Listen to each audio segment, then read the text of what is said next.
The Shadow in the Mirror Part 1. The beginning 0 o'clock to 5 o'clock. Anna had always been a sensitive soul. She lived alone in an old house on the outskirts of the city, which had been passed down to her from her grandmother. This house held many memories, but with each passing year, it became more and more dilapidated.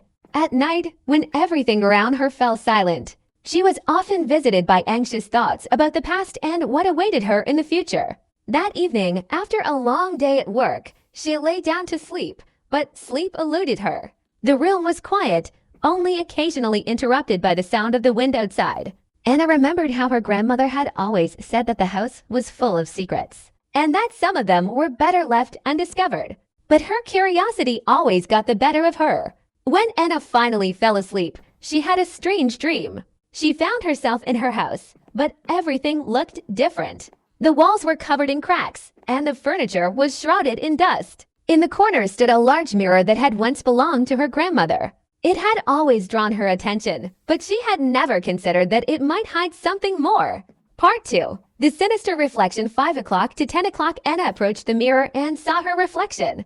But something was off. Her copy smiled, but its eyes were empty, like bottomless wells. She tried to look away, but the mirror seemed to pull her in. Suddenly, the reflection took a step forward, and Anna felt a cold wind pierce her to the bone. Her heart raced. "This is just a dream," she repeated to herself, but fear wouldn't let go. Suddenly, everything around her darkened, and she found herself in a long corridor where the light flickered dimly. The walls were covered in old wallpaper, and the smell of decay reminded her that no one had been here for a long time. At the end of the corridor, she saw a door slightly ajar. Behind it, she heard a whisper, familiar, yet indistinct. As she stepped closer, Anna felt something cold touch her hand. She turned around and saw that her reflection in the mirror was now standing behind her, but with a face full of malice. "You shouldn't have come here," it said, and at that moment, the corridor doors slammed shut. Part 3. Immersion in fear. 10 o'clock to 15 o'clock. Panicking, Anna began to search for an exit. She ran down the corridor, but the walls seemed to close in on her, preventing her from escaping. Every time she looked back, her reflection followed her, laughing and whispering words she couldn't decipher. "You can't run away from yourself," the voice echoed, and at that moment, she realized this was no ordinary dream. It was a manifestation of her fears and insecurities. She stopped and screamed, "I'm not afraid of you." But the reflection merely smirked, and suddenly the corridor was filled with darkness. Anna found herself in the room where the mirror stood. It was cracked, and darkness oozed from the fissures. She stepped closer and saw her copy in the reflection, beginning to change. Its face twisted into something horrifying. Part 4. Ghosts of the past. 15 o'clock to 20 o'clock. At that moment, Anna remembered how her grandmother used to tell stories about how mirrors could reflect not only appearances, but also inner fears. "Don't look in the mirror for too long, Anna," she would say. "It might show you what you don't want to see." Now Anna understood that the mirror was not just glass, but a portal into her subconscious. She recalled how, as a child, she feared the dark. How she would hide under the covers when she heard strange noises from the basement. Now those fears had returned, and she had to confront them. She screamed again, "I'm not afraid of you."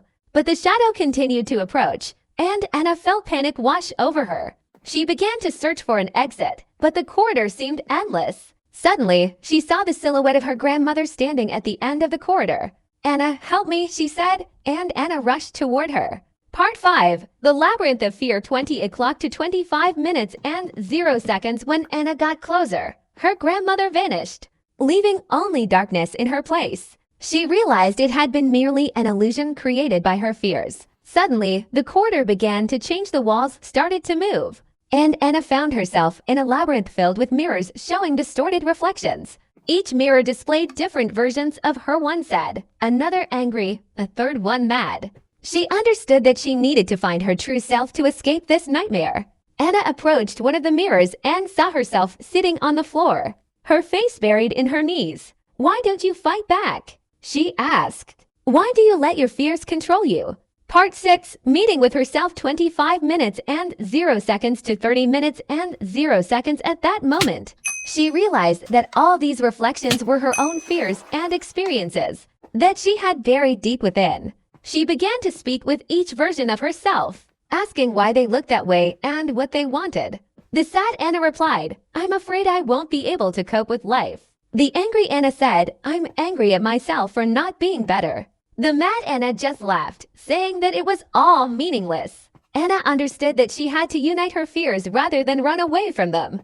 She shouted, "I accept you. I will no longer hide." At that moment, all the reflections began to merge into one, and the darkness around her began to dissipate. Part 7. Liberation 30 minutes and 0 seconds to 35 minutes and 0 seconds. Anna found herself once again in front of the mirror, but now it glowed with a soft light. She looked into it and saw herself, her true self, without distortions and fears. "I am strong," she said, and at that moment, the mirror cracked, but instead of darkness, light burst forth from it. She woke up in her bed, her heart racing. She realized that this dream was not just a nightmare but a battle with her inner demons. Now she knew that, despite her fears, she was capable of overcoming them.